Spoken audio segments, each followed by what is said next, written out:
नमस्कार, मैं हूं रवि रंजन। आप देख रहे हैं लाइव बिहार। लाइव बिहार पर हर रोज किसी वरिष्ठ पत्रकार के साथ एक खास मुद्दे पर हम लोग बातचीत करते हैं। तो आज हमारे साथ हैं वरिष्ठ पत्रकार खालिद रशीद और बातचीत का मुद्दा है वक्फ बोर्ड की जो मसला है, उस पर पूरे देश में जिस तरह से विवाद चल रहा है, सत्ता पक्ष और विपक्ष दोनों आमने सामने हैं और इस पर सामाजिक तौर पर भी एक बहस छिड़ गई है।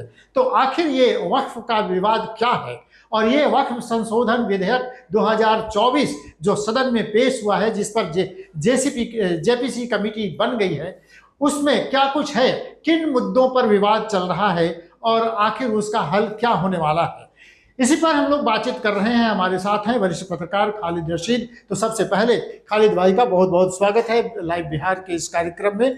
बहुत धन्यवाद आपका। बहुत नमस्कार। बहुत पहला सवाल तो मेरा आपसे यही होगा कि दर्शक ये समझना चाहते हैं, श्रोता ये जानना चाहते हैं कि ये वक्फ बोर्ड क्या चीज़ है, वक्फ क्या चीज़ है।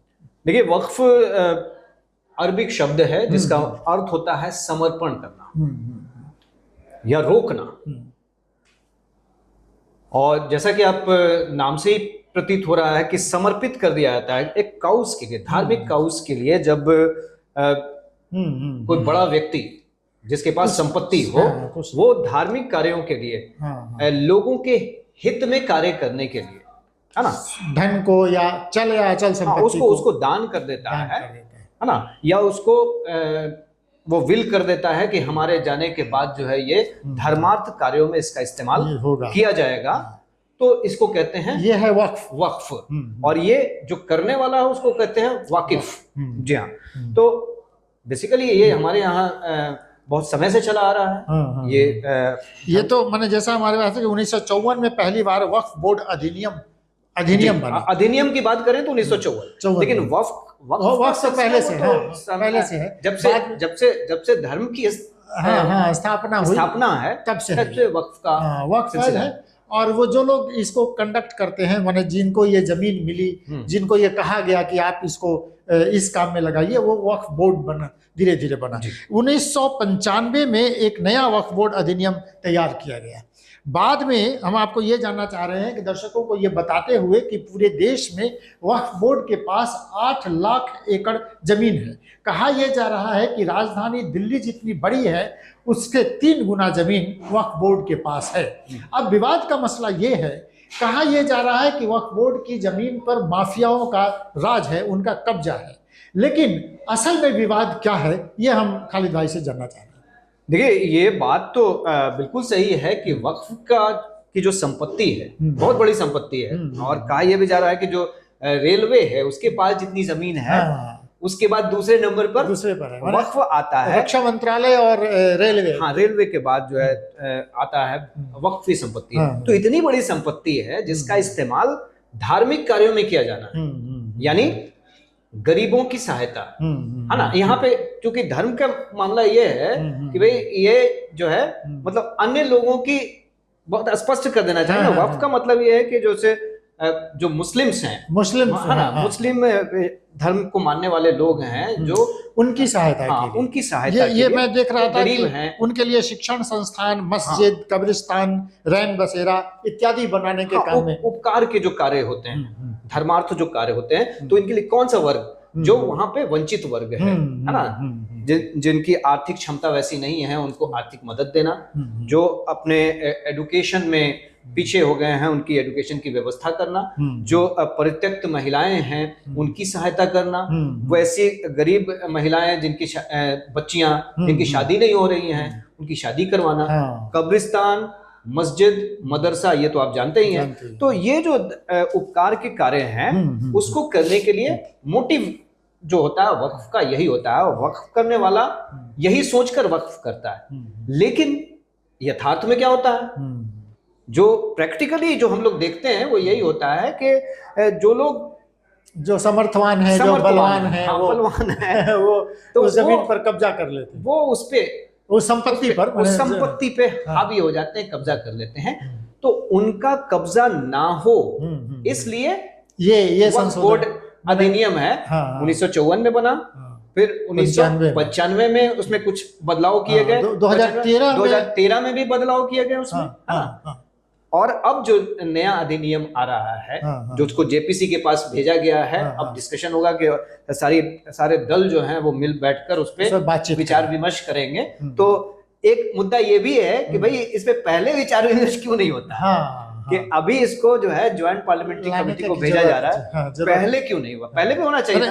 एक और सवाल लेते हुए कि बिहार में और उत्तर प्रदेश मिला में 2 शिया वक्फ बोर्ड के अलावा 32 वक्फ बोर्ड हैं, तो ये इतने सारे वक्फ बोर्ड हैं, क्या कोई एक बोर्ड नहीं हो सकता जो पूरे देश में उसको वो कर सके? देखिए, आप तो नए इस बिल की बात कर रहे हैं जो जेपीसी के पास गया है, तो उसमें जो कंट्रोवर्सी का एक पॉइंट है वो ये भी है कि सुन्नी शिया वक्फ बोर्ड तो है ही हमारे यहाँ, अब उसमें बोरा को भी शामिल करने की बात हो रही है। अच्छा।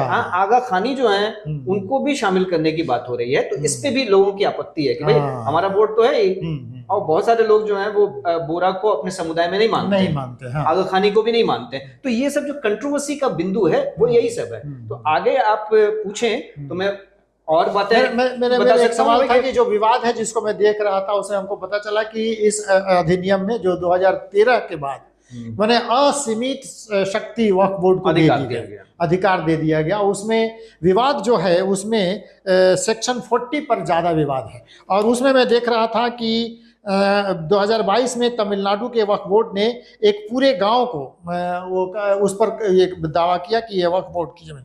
बेंगलुरु का ईदगाह मैदान वो विवाद में है, 1950 से वक्फ बोर्ड का दावा है उस जमीन पर, और सूरत नगर निगम की जमीन पर भी वक्फ बोर्ड का दावा है। कोलकाता के टॉलीगंज क्लब और रॉयल कोलकाता क्लब और बेंगलुरु में आईटीसी विंडसर होटल, ये सब वक्फ बोर्ड ने इस पर दावा किया है। तो ये विवाद है सेक्शन 40। ये सेक्शन 40 में क्या है, और उसके बाद जो 2013 में असीमित शक्तियां दी गई वो क्या है?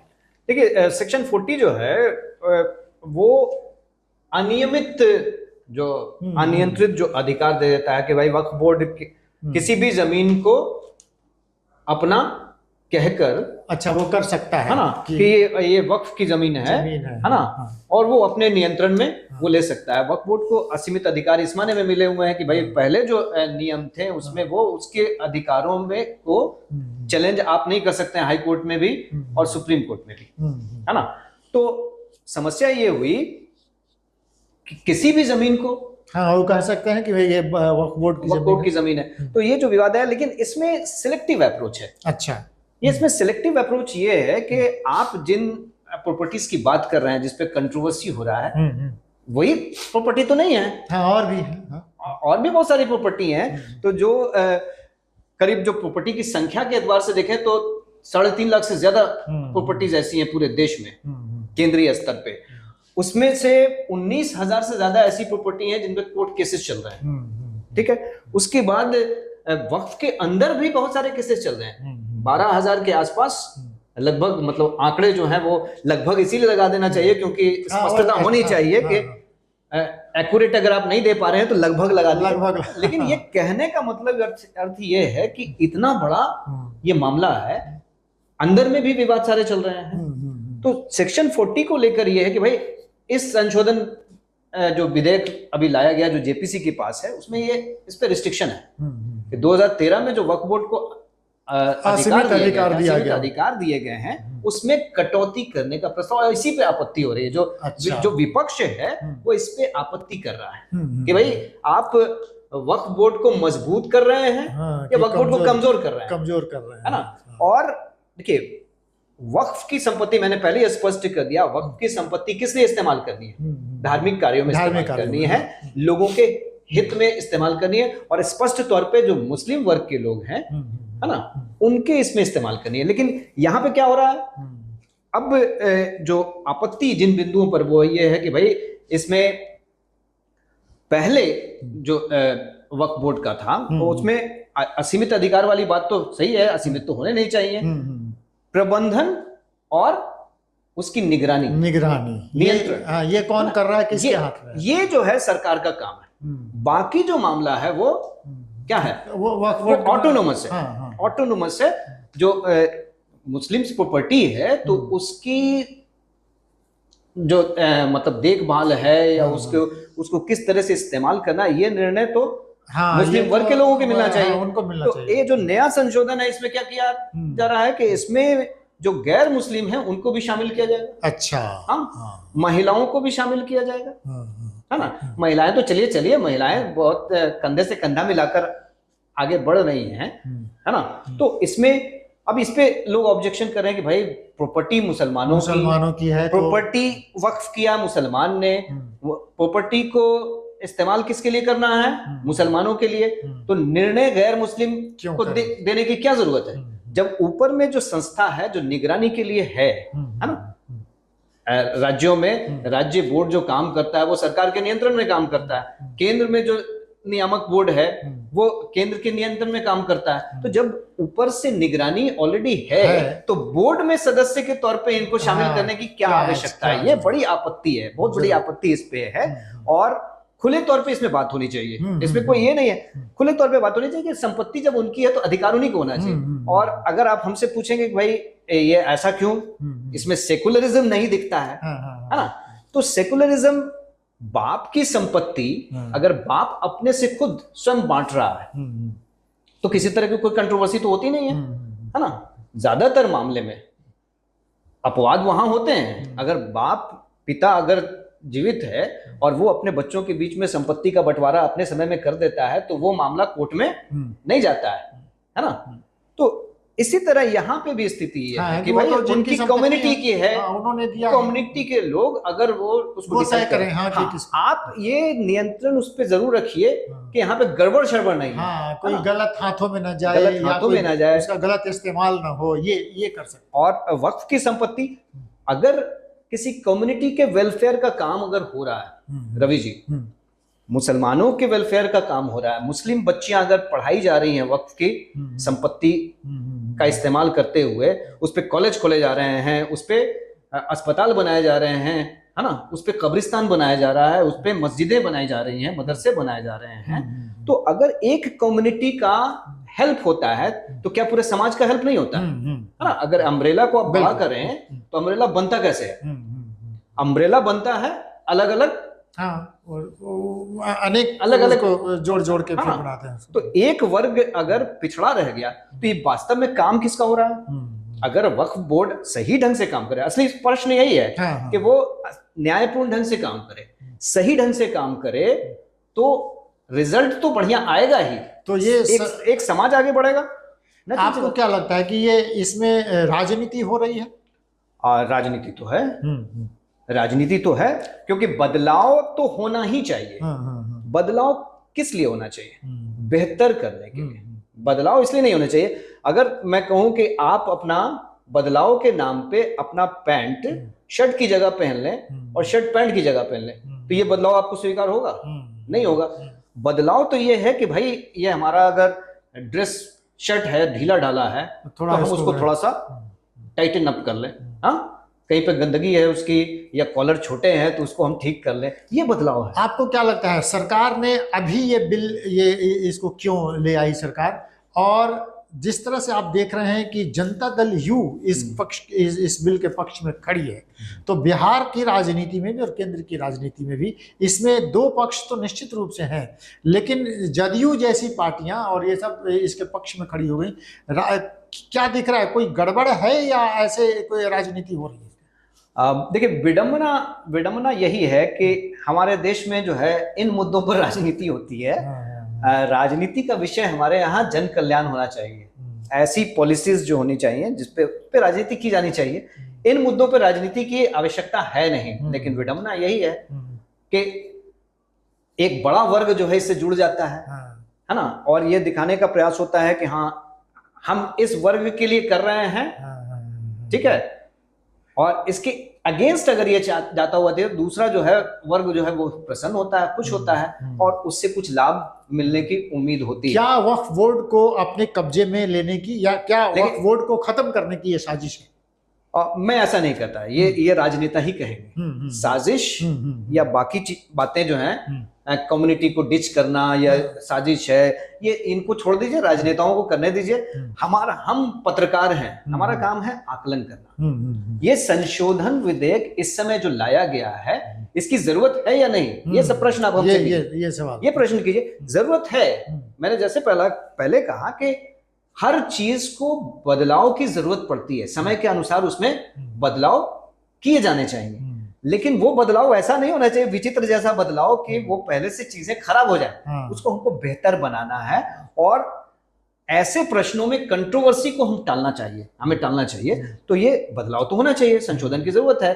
अगर आपको ये लगता है 95 में बदलाव किया गया तो उसकी जरूरत थी नहीं, 2013 में बदलाव किया गया तो उसकी जरूरत थी, 2024 में बदलाव किया जा रहा है उसकी जरूरत है, लेकिन इसमें एंगल दूसरा नहीं ढूंढना चाहिए, सही बात है। उसको बेहतर बनाने का कोशिश किए। वक्फ बोर्ड को अगर आप मजबूत बनाते हैं, पारदर्शी, उसके कामकाज को पारदर्शी बनाते हैं, जिम्मेदार पूर्ण बनाते हैं, उस पर नियंत्रण बढ़ा देते हैं, तो इस तरह के जो माफिया लोग जो वहां पे घुस गए हैं, वक्फ बोर्ड को कब्जा कर लिया एक तरह से, तो वो वक्फ की जो संपत्ति है उसका सही इस्तेमाल नहीं हो पाता है। एक कहा यह जाता है, जैसा कि आपने शुरू में भी खुद भी कहा, कि इतनी संपत्ति है वक्फ बोर्ड के पास कि अगर वो धर्म के हितार्थ काम करे, धार्मिक कार्यों में लगाए, धार्मिक कार्यों के मतलब कल्याण, जन कल्याण, अगर जन कल्याण मुस्लिम वर्ग का ही होता है तो मुझे लगता है कि पूरा मानव कल्याण समाज के लिए।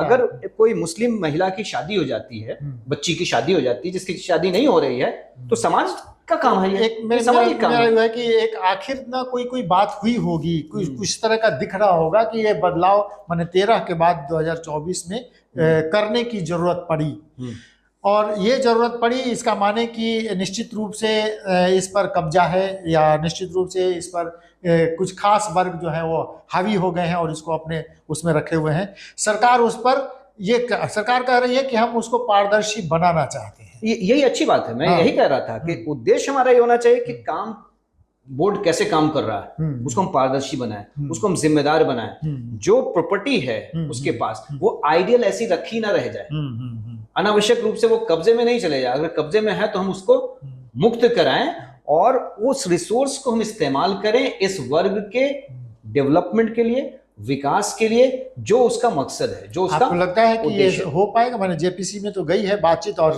सभी वर्ग के लोग मिलकर उसमें बातचीत करने वाले हैं। देखिए, ये 2013 के बाद, माफ कीजिएगा 2014 के बाद, ये मेरे ख्याल से 11वां मौका है जब कोई बिल जेपीसी के पास गया है। हाँ, तो जेपीसी के पास जाने का मतलब ये है कि कहीं ना कहीं पक्ष जो है, दोनों पक्ष बातचीत करने के लिए तैयार हैं, और ये बहुत स्वस्थ माहौल बन रहा है। डेमोक्रेसी में ये बहुत अच्छा माहौल है, ऑटोक्रेसी नहीं है कि मैं जो सोच रहा हूं मैं वही करूंगा, नो डिस्कशन, नथिंग। हाँ, डिस्कशन से एक फायदा तो है कि आप जनमानस को कम से कम ये समझा पाते हैं कि हाँ, हमने इस पे चर्चा की है, हमने इसके पक्ष और विपक्ष हर बिंदु को खंगाला है, हम इन्हें ये जानने की कोशिश की है कि इसकी जरूरत क्यों है और क्यों आनी चाहिए। तो जनमानस को कम से कम ये मौका मिलता है, अवसर मिलता है, जब भी संसद में चर्चा होती है या जो उसकी अलग अलग कमेटियां हैं, सिलेक्ट कमेटी है, पार्लियामेंट्री कमेटी है, जो भी कमेटियां हैं, अगर बिल पे बातचीत करती हैं तो उनको भी कम से कम ये मौका नहीं होगा कि ये कहने का कि संसद में खड़े होकर, विपक्ष वाले खड़े होकर, हमसे बातचीत नहीं की गई, हमसे कोई राय नहीं ली गई, उनको ये जनता को भरमाने का मौका नहीं मिलेगा। तो हर बिंदु पर स्पष्ट बातचीत होनी चाहिए, डिस्कशन होना चाहिए, और ये डिस्कशन से अच्छे रिजल्ट निकलते हैं। ये चर्चा है कि सरकार बैकफुट पर है इसलिए इसको जेपीसी मिलेगी, आपको लगता है? देखिए, बैकफुट और फ्रंट फुट, फिर मैं कहूंगा कि ये राजनेताओं को छोड़ दीजिए, है ना। बैकफुट और फ्रंट फुट का खेल उनको खेलने दीजिए। हम लोग जो हैं वो इनका जो मैच है वो बाहर बैठ के उसको एनालाइज कीजिए कि किसने कितनी अच्छी बल्लेबाजी की, किसने कितनी अच्छी गेंदबाजी की। हमें ये देखना है कि एक पर्टिकुलर सिचुएशन को, अगर क्रिकेट की टर्मिनोलॉजी में ही आप बात कर रहे हैं, तो हमें ये देखना है कि मैच के पूरे सिचुएशंस में किसने किस सिचुएशन को कितनी तन्मयता के साथ, गंभीरता के साथ हैंडल किया और उसका रिजल्ट सामने आया। तो चलिए, ये हमारी थी बातचीत वक्फ बोर्ड पर जो विवाद छिड़ा है उस पर। खालिद भाई ये कह रहे हैं कि वक्फ बोर्ड की के लिए जो संशोधन बिल लाया गया है उस पर अच्छी बातचीत हो और उसका कुछ हल निकले, तो ये समाज के लिए और देश दोनों के लिए कल्याणकारी होगा, वो अच्छी बात होगी। तो निश्चित रूप से हमें भी इंतजार रहेगा कि वक्फ बोर्ड के लिए जो जेपीसी में गई है संशोधन बिल, उसमें जो बातचीत होगी उससे कुछ अच्छा निकल कर आएगा। तो इंतजार करिए जो बिल का जो आने वाला है, जो फैसला होगा सांसदों का और बाकी जो लोग इसमें शामिल रवि जी, हैं। एक चीज मैं ऐड करना चाहूंगा, अगर आपके आज्ञा हो तो। अगर हम इस सुधार के लिए, संशोधन जब भी होता है वो सुधार के लिए होता है, तो सुधार का अगर की हमारी नियत है तो कहीं भी ये भावना नहीं जानी चाहिए लोगों में कि उनको किसी तरह से उनके अधिकारों से वंचित किया जा रहा है, ना किसी व्यक्ति को, ना किसी वर्ग को, ना किसी समुदाय को। तो ये खालिद रशीद कह रहे हैं कि घबराने की जरूरत नहीं है, चिंता करने की जरूरत नहीं है, इंतजार करिए राजनेताओं पर जो वो बातचीत करने जा रहे हैं और क्या कुछ फैसला आता है। और इस तरह का बातचीत देखने के लिए आप हर रोज जुड़े रहिए लाइव बिहार के साथ। हमारी ये बातचीत आपको कैसी लगी, अपने कमेंट बॉक्स में कमेंट लिखकर हमें जरूर बताइए और देखते रहिए लाइव बिहार। नमस्कार।